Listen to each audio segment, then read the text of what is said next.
Just 5 days to go, as Leland points out, and President Trump says he'd be proud to shut down the government over funding for the border wall. His pick, though, for acting chief of staff Mick Mulvaney is the guy who led the push for a 2.5-week shutdown over Obamacare in 2013. Here to weigh in on this is my A-Team political panel, Doug Schoen, Democratic campaign consultant and Fox News contributor, and David Avella, the chairman of GOPAC and a GOP strategist. All right, gentlemen, let's talk about Mick Mulvaney first. So, Doug, I'll go to you. Yeah. Democrats seem to be saying that the Mulvaney pick makes a government shutdown likelier, but I can't figure out why that's the case, because he's not going to come into office until the end of the year or, January or later. General Kelly's still in office, is he not? Yeah, I guess what I'm saying and the way I see it, Jillian, is that there's no momentum for compromise. And Mick Mulvaney, whether he be acting chief of staff or acting chief of staff designate, is clearly not going to have the impetus to do what I think the vast majority of the American people want, a compromise. Do border security, a pathway to citizenship for those 10 or 11 million that are there, and the dreamers. This is just political posturing. It's sad, it's destructive, and it hurts our country. Well, David, do you agree? Do you think Republicans also want compromise here?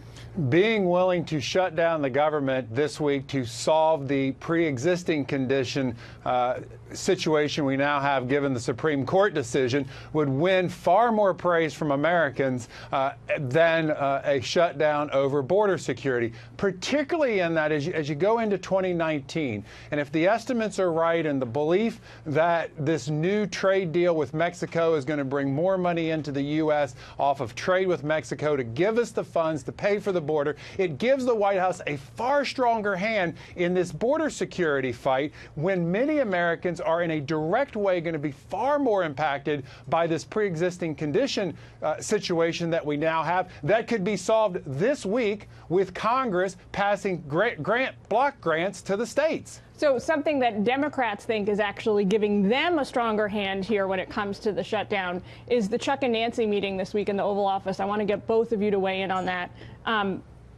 It seems like the consensus, at least in the media, is that Nancy Pelosi played her hand well. She was strong. She held her ground against the president.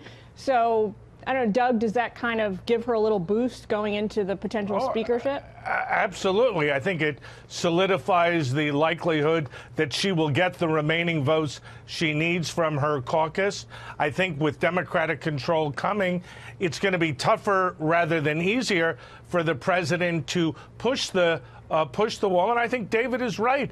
If he was willing, President Trump, willing to do a shutdown on pre-existing conditions and said, look, we got to solve this. This would benefit the Republicans and the Democrats, I dare say the country, a lot more than a kabuki-like fight about building a wall with $6 billion that the Republicans are never going to get. David, I know you don't agree with that. No, the White House was smart to have this meeting and let the American people see both sides of this argument.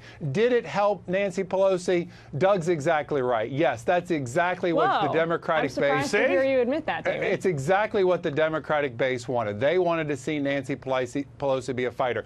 But just equally, the president was a winner in that, look, here is transparency in government. Here's what the Democrats say they're for. And to his base, he sent the exact message that he wanted to send. So buckle up. It's going to be an interesting 2 years with a Democratic House, a Republican Senate, and the White House in Republican hands. What did you guys make of the vice president's reaction? There was a lot on social media, a lot of memes reacting to the look on his face when some of the discussion was going down.